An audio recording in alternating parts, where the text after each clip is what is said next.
Último vídeo da nossa revisão. Essa revisão aqui vai ser um pouquinho diferente. Por quê? Tem algumas questões da nossa prova que são teóricas. Normalmente eu não estava fazendo revisão das questões teóricas. E tem algumas questões também que são do bimestre passado, de conteúdos que nós já vimos, né, dos bimestres passados, do bimestre passado mais especificamente. E como eu estou sem tempo, já está dando 8 horas da noite e eu quero dormir, eu vou fazer de um jeito mais dinâmico. Vou fazer uma revisão dessas questões teóricas de uma maneira um pouco diferente. Vou dar uma explicação zona geral, com base nas informações aqui você vai conseguir respondê-las. Mas eu não vou dar aqui a questão e a resposta da questão, certo? Eu vou fazer de uma maneira mais geral.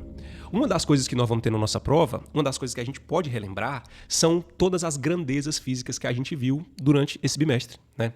Então, por exemplo, o símbolo I, a letrinha I, ela significa corrente elétrica, ou só corrente, né? Corrente elétrica ou só corrente, qualquer um dos dois tanto faz. O nome mais correto é corrente elétrica. O Q significa quantidade de carga elétrica ou só carga. O ΔT é o intervalo de tempo ou só tempo. O R é a resistência elétrica ou só resistência. O U, esse aqui tem muito nome. Eu posso chamar de diferença de potencial, DDP, tensão ou ainda voltagem. É para mim colocar os três na prova? Não, você vai escolher um deles. E aí escolhe um, coloca só ele. Esse Pzinho aqui é uma letra grega chamada Rho, significa resistividade. Resistividade. O L significa comprimento. O A significa área. E o P significa potência. Certo? Essas daqui são as grandezas físicas. E todas essas grandezas físicas aqui, elas estão expressas nas fórmulas, né? Por exemplo, nós vimos essa fórmula aqui, ó, I é igual a Q sobre ΔT. Nós vimos o Rui, que também podia ser chamado de Uri. Nós vimos a segunda lei de Ohm. Nós vimos a fórmula do Pio. E nós vimos também essa fórmula aqui que eu esqueci de colocar na prova. Essa aqui não está na prova porque eu esqueci. Mas nós vimos ela também. Beleza? Tranquilo. Além disso, no bimestre passado, eu não sei se vocês lembram, quando nós falamos das nuvenzinhas aqui, né? Tem uma nuvem. Vou fazer duas aqui. Temos duas nuvenzinhas aqui. E aí, pensa comigo o seguinte. Aqui, essas nuvens estão carregadas. Está cheio de moléculas de ar, de água e moléculas de gelo também. E essas moléculas, elas estão se movimentando o tempo inteiro, né? Essas moléculas que estão aqui dentro, elas estão em movimento. Por conta do fluxo de convecção, essas moléculas estão em movimento. E durante esse movimento, eu não sei se vocês vão relembrar, mas quando essas moléculas se chocam umas com as outras, vou fazer melhor esse desenho, essas moléculas, essas partículas se chocando umas com as outras, a gente vai ter uma produção de energia elétrica, que basicamente a gente chamou de eletrização por atrito. Lembra? Eletrização por atrito, os corpos estão se atritando, chocando um no outro, e aí o que acontece? Essa nuvem ela começa a acumular uma carga elétrica. E como a Terra é uma boa fonte ou uma boa cededora, não sei se existe essa palavra, ela tanto cede muito bem como recebe muito bem elétrons, a gente pode ter uma diferença de potencial entre o solo e a nuvem. Nós vamos ter uma diferença de potencial, vai se estabelecer uma DDP aqui, uma tensão entre o solo e a nuvem. E o que acontece quando a gente tem uma DDP? Vamos supor que nessa nuvem aqui eu tenho um acúmulo de cargas positivas, né? Tem um acúmulo de cargas positivas. Após a eletrização, ficou eletrizado positivamente. Essas cargas positivas vão atrair as cargas negativas do solo. Lembra? Os opostos se atraem, vão atrair as cargas negativas do solo. Aqui eu tenho uma diferença de potencial. Por mais que o ar seja isolante, vai chegar um momento em que essas cargas estão tão acumuladas, que elas vão conseguir quebrar a barreira de resistência do ar. E aí, quando ela quebra essa barreira de resistência do ar, a gente tem uma descarga elétrica. Nós temos uma descarga elétrica, o nosso raio, né, caindo. E aí, não sei se vocês lembram, mas quando nós temos esse raio aqui caindo, uma coisa muito boa que nós podemos fazer, por exemplo, é o quê? Um aterramento, um fio terra.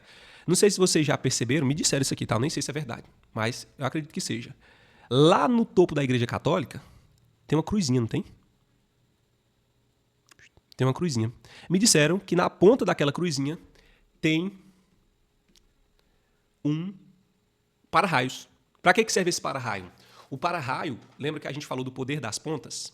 Também, isso aqui tudo no primeiro bimestre, né? A gente falou do poder das pontas. Opa, aqui vai sair do enquadramento. Deixa eu só arrumar aqui. A gente falou que toda ponta ela tem um poder.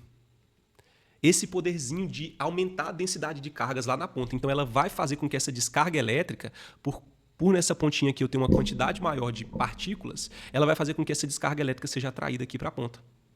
Né? Essa descarga elétrica vai ser atraída para a ponta. E essa ponta ela está ligada em um fio lá nas profundidades da Terra. Porque, como a gente viu agora, a Terra é uma boa receptora ou uma boa fonte de elétrons.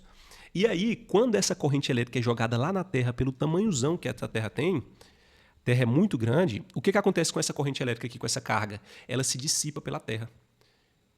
Ela vai ficando mais fraca porque a Terra é muito grande. Então, ela se dissipa para a Terra e aí não tem risco para ninguém, porque ela foi jogada num negócio muito grande. Então, basicamente, essa carga vai se redistribuir em toda a Terra. E isso aqui a gente chama de aterramento. Isso aqui é você fazer um aterramento, é você pegar a corrente elétrica e aterrar ela, jogar para dentro da Terra, realmente. Um outro negócio legal é que, por exemplo, se eu tivesse um carrinho aqui, ó, deixa eu fazer o carro aqui. Isso aqui eu falei no primeiro bimestre também, só que eu falei de uma maneira muito rápida. Talvez vocês não vão perceber. E eu achei uma questão do Enem sobre isso aqui e eu decidi colocar na prova, né? Então eu vou falar de novo. Se, por exemplo, uma descarga elétrica caísse aqui nesse raio, desde que esse carro aqui não seja um conversível também, né? O que vai acontecer? Lá no primeiro bimestre, a gente aprendeu que a carga elétrica no interior de um corpo condutor... Então, por exemplo, se eu tenho uma esfera metálica, uma esfera condutora aqui, no interior desse corpo condutor, eu não tenho carga elétrica. Aqui não tem carga. Por que não tem carga? A carga elétrica ela sempre vai se distribuir nas extremidades, na parte externa de um corpo condutor. Então, essa carga elétrica ela sempre vai estar distribuída na parte externa. Isso quem descobriu foi um cara chamado Michael Faraday. Esse tal desse Michael Faraday, ele descobriu esse princípio que ele chamou de... E esse Michael Faraday, ele chamou de blindagem eletrostática ou de gaiola de Faraday, esse fenômeno que ele descobriu, né? Então, basicamente, se uma descarga elétrica cair em um carro, o que vai acontecer? Quem está ali dentro desse carro aqui, ele pode ficar tranquilo, desde que esse carro não seja um conversível. Por quê? Vamos desenhar uma pessoinha aqui? Finge que isso aqui é uma pessoa. Tá dentro, não tá fora, tá dentro. Por que ele pode ficar tranquilo? Porque toda essa carga elétrica ela vai ser distribuída na superfície exterior, do lado de fora do veículo. Desde que não exista nenhuma parte metálica em contato com a lataria, com a parte de dentro, e desde que esse carro não seja um conversível, porque se for conversível, aí, né, não tem essa lataria, não é uma superfície fechada, não existe um interior do condutor, porque o carro está aberto, não tem interior, né? Então, beleza. E a última coisa que a gente vai ver, essa daqui, saindo um pouco desse assunto, é sobre resistores. O que são resistores? Resistores são materiais, são dispositivos eletrônicos feitos para resistirem à passagem de corrente elétrica. Nós podemos ter dois tipos de resistores. A gente tem os resistores que a gente chama de ôhmicos, porque eles obedecem à lei de Ohm, e a principal característica de um resistor ôhmico é que a resistência dele é constante. E nós temos os outros resistores que são os não ôhmicos. E um resistor não ôhmico, o R muda, né? A resistência muda. Então essas são as duas diferenças. Um bom exemplo que a gente pode usar de resistor são os LEDs, né? Como que é um LED? Num LED, geralmente, você tem isso aqui, né? Um fiozinho. Opa, deixa eu desenhar melhor. Você tem um fio aqui. Não, ainda tá feio, tá meio torto. Assim. E aqui você vai ter, deixa eu tentar fazer assim, vou fazer um LED vermelho. Tem um LEDzinho aqui, né? Ficou bom não? Ficou muito escuro. A lâmpadazinha aqui. Lâmpadazinha de LED. Pronto, deu para ver.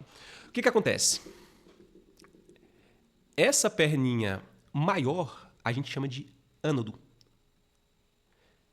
Esse ânodo aqui ele é caracterizado por ter um excesso de elétrons, né? Tem muitos elétrons livres. E esse outro ladozinho menor a gente chama de cátodo. E ele tem muitas lacunas, ou seja, espaço para os elétrons se movimentarem. Em um LED, a corrente elétrica ela sempre vai fluir do ânodo. Então, ela vai passar aqui por dentro para o cátodo, certo? E esse LED, ele é um resistor não ohmico. Por que, que ele é um resistor não ohmico? Por que, que o LED é um resistor não ohmico? De novo, tá bugando a cabeça. O LED é um resistor não ohmico porque, dependendo da tensão da DDP que for conectada aqui nesse LED, você vai ter uma variação da resistência. Essa resistência muda. Então, um LED é um resistor não ohmico. E por que, que ele é não ohmico? Porque a resistência muda. Beleza?